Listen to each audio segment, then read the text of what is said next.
দ্রব্যমূল্যের ঊর্ধ্বগতিতে মানুষের হাঁসফাঁস অবস্থা। এর মধ্যেই আসছে পবিত্র রমজান মাস।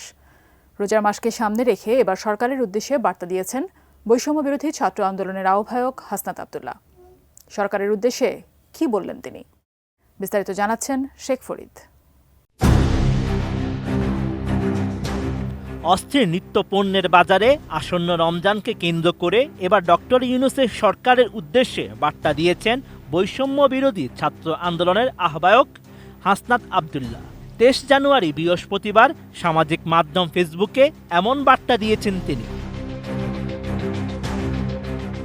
বৈষম্য বিরোধী ছাত্র আন্দোলনের এই আহ্বায়ক জানান, সামনে রোজা আসছে, জনগণের জীবনকে সহনশীল পর্যায়ে রাখতে হবে, দ্রব্যমূল্য মানুষের নাগালের মধ্যে রাখতে হবে। ভ্যাটের জালে জনগণ ও ব্যবসায়ীদের দুর্বল না করে দিয়ে বরং সরকারকে এর বিকল্প খুঁজে বের করার আহ্বান জানিয়েছেন হাসনাত। বলেন, তা অবশ্যই দ্রুত সময়ের মধ্যে। জেনেক্সে শিফট করো, লাইফকে লিফট করো।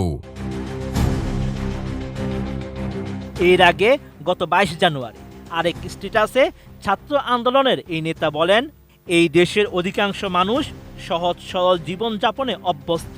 দেশটা কেমন আছে সেটাও তারা বোঝার চেষ্টা করেন। যখন চালের দাম বাড়ে, নিত্য প্রয়োজনীয় পণ্যের দাম বাড়ে, বাবা মা সন্তানের মুখে পুষ্টিকর খাবার তুলে দিতে ব্যর্থ হয়, তখন তারা ধরে নেয় দেশটা ভালো নেই। লুটপাটের অর্থনীতি জারি রেখে দেশের বিপুল পরিমাণ অর্থ বিদেশে পাচার করেছে পেসিজমের দোসররা। রাষ্ট্রীয় প্রকল্পগুলো থেকে জনগণের কোটি কোটি টাকা আত্মসাৎ করে দেশের অর্থনীতিকে করেছে ভঙ্গুর। চাঁদাবাজির অত্যাচারে অতিষ্ঠ হয়ে অনেক তরুণ উদ্যোক্তা ব্যবসা করতে পারেনি। মজলুম মানুষের এই নানামুখী যন্ত্রণা দিন শেষে পেসিজমের কবর রচনা করেছে বাংলাদেশে। এই দেশের মানুষকে দমন করে, নিপীড়ন করে, অত্যাচার করে শাসন করা অসম্ভব।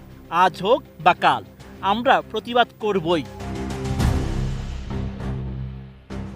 হাসনাত আরও লিখেন, অন্তর্বর্তীকালীন সরকারের নানা সীমাবদ্ধতা ও অদক্ষতার বিরুদ্ধেও মানুষ আজ প্রকাশ্যে অবস্থান নিচ্ছে।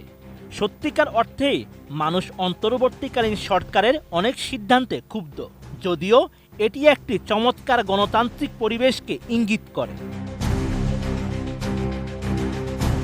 বৈষম্য বিরোধী ছাত্র আন্দোলনের এই আহ্বায়ক জানান, জনজীবনে চাপ সৃষ্টি করে সরকারের এমন প্রতিটি পদক্ষেপের পূর্ণাঙ্গ ব্যাখ্যা এ দেশের প্রতিটি মানুষ জানার অধিকার রয়েছে।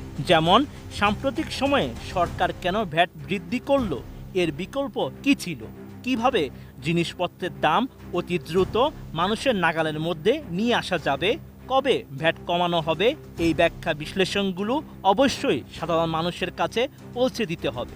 এটি অন্তর্বর্তী সরকারের অন্যতম একটি দায়িত্ব বলে তারা মনে করেন। Sheikh Farid, ATN news.